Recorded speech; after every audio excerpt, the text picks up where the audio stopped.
So, good morning you lovely people. Welcome to Sutton St James Godly Play Online. You know we've had to close the church for a while because of the virus thing. So we're going to be online so you don't miss out. We'll do things the same way as normal. The only difference is that you won't be here in person. Although we do have Duck and Bagpuss and Olaf with us, so it's not quite so bad. And me. And my Sue at the back there. Yeah, it's a bit sad, but these are strange times. The really cool thing is that you'll be able to catch up with us on your phones or your tablets or even your smart TV. I can even send you a DVD if you would like one. So here we go. Are you ready for a story? That's good. Now come in and find a place. Excellent. We have everything here, our sacred space, the Holy Family, circle of the church year, the Christ candle, our covenant of agreed things that we agreed, our bookcase with all the books of the Bible in it, and of course our Bible on our shelf. Oh, we also have our rota, but we won't be needing that. Sadly, I'll have to do everything myself. I won't have you to help me, and I won't have you to remind me when I've forgotten things. So first things first, let's update the circle of the church year.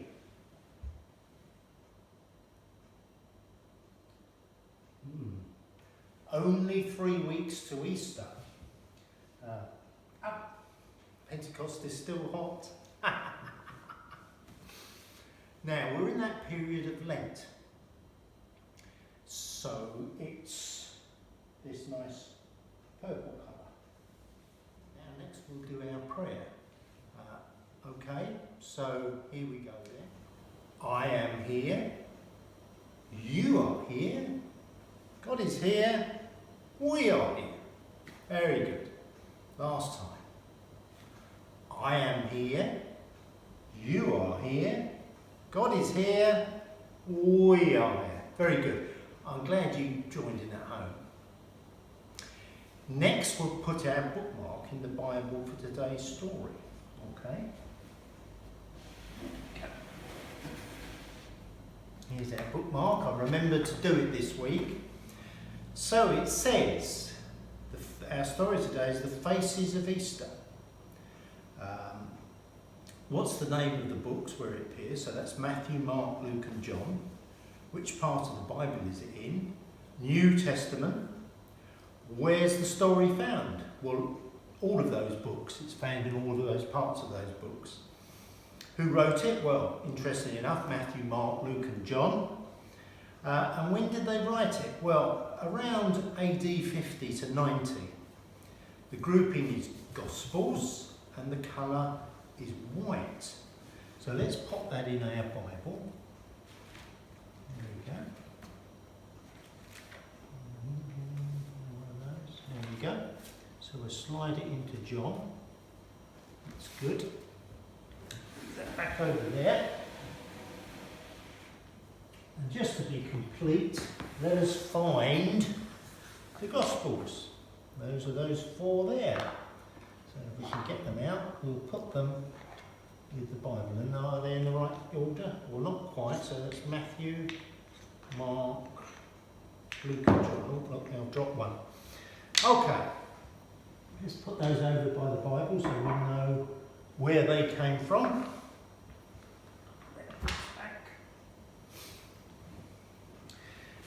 Okay, that's good. So what's next? What are we doing to do next? We need to light our candle, don't we? So let's light the Christ candle. Okay, and I'll have to do this myself. And we'll turn it round the other way.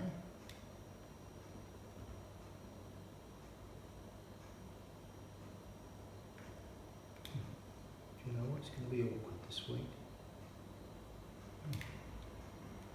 There we go. Excellent. Okay. Sorry, it's a very small flame, but it'll get bigger. So we'll just sit and watch that for a moment while we get ready for our story.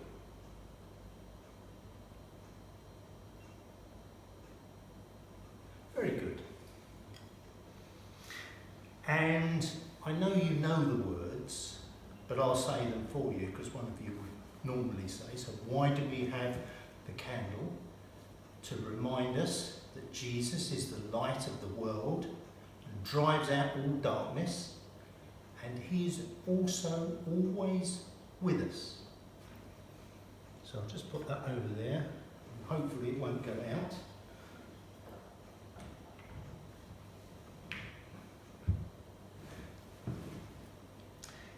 Okay, good. So let's begin. This is the first part of the story of Easter, which brings us close to that mystery. Now, I nearly forgot. So, in normal godly play, there is a room which has all the stuff in and all the stories on shelves, but we don't have that. But I am working on the movable shelves, and hopefully they'll be finished soon. So you'll be able to find the stories for yourselves, because the stories are all for you. So today's story.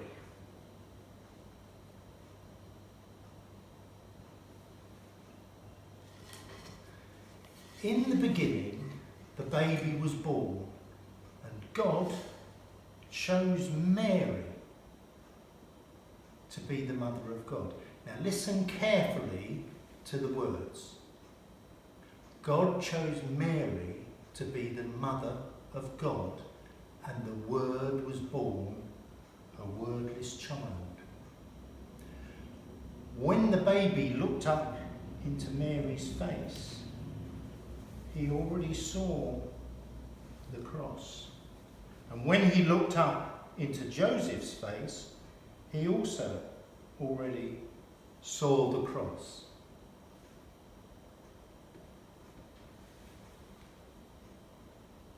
Now, the mother Mary and the father Joseph held the baby close.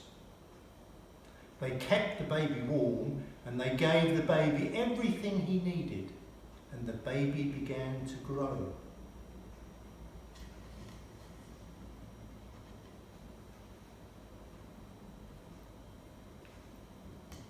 The baby grew up and became a boy. When he was about 12 years old, which is about how old Ash is, because she became 12 recently, isn't she? So same age as Ash's. He went with the mother Mary and father Joseph and all the other people from their village of Nazareth to the great city of Jerusalem to keep one of the high holy days. When the celebration was over, the people from Nazareth started on their road toward home. Suddenly, Mary and Joseph discovered that Jesus was not there. They thought he had been playing with the other children from their village as they walked together. They hurried back into the great city of Jerusalem to find him. Mary and Joseph looked in the dark and narrow streets. They looked in the marketplace where they had brought their food, and they looked where they had spent the night. They looked everywhere for 3 days and nights. Then finally, they even looked in the temple. And there he was, talking to the priests of the temple. When he spoke, they listened because he knew so much. When they spoke, he listened because he wanted to learn more. Mary and Joseph then asked Jesus this question all parents ask their children, the question you could never answer. Why did you do this? And Jesus said something very strange. He said, didn't you know I would be in my Father's house? Mary and Joseph did not understand. Their house was in Nazareth, where Joseph's carpenter shop was. They did not understand, but they did not forget. Now, I wonder what part of the story you like the best.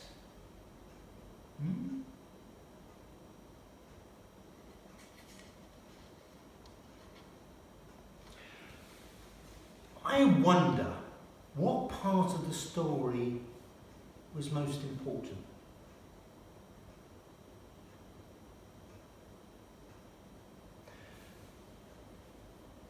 I wonder where you are in this story. What part of the story is about you?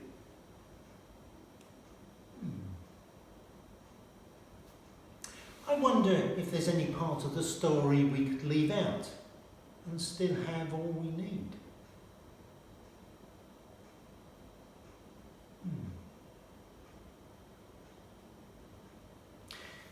I'll leave you to think about those questions. And maybe, if you have something for me, let your mum and dad or your carers know, and they can let me know. Now, sadly, we can't have our feast as our response time, but I will do our prayer as we normally do.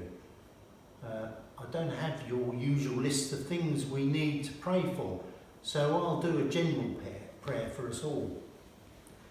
Now, you know that Jesus is always with us, so you can talk to him at any time. We call this prayer, but it's just talking to him. I know you can't see him, but he's always with you, wherever you are, and you can ask him anything. Jesus, could you help my mum and dad? She's very stressed at the moment. Or my sister isn't well and needs to get better. Or my schoolwork is very hard and I need some help. Anything you like. When you finish, just always say Amen. It's good to just round things off. And it's really simple. Have a go if you like. He's always listening. So, let's just close our eyes, and when we're ready, I'll say a short prayer.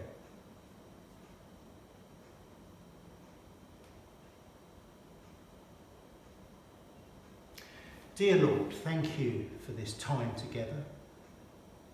And Lord, we just pray your protection over all the children and their parents and carers from this nasty virus thing.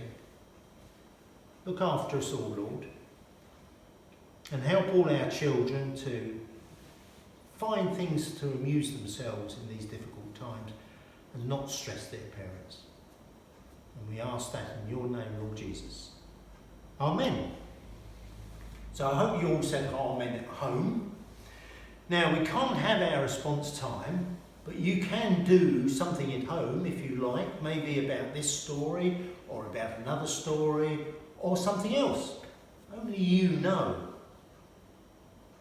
If you want to take a picture of it and get your parents or carers to send it to me, that would be great. And maybe we can put some of them on this empty space. Got a nice wall here where we can put some of your pictures if you want to send them. Also, if you have anything to say about today, again, tell your parents and carers and they can let me know. So thank you for joining me and Sue this morning, and we look forward to joining you again next week. Goodbye.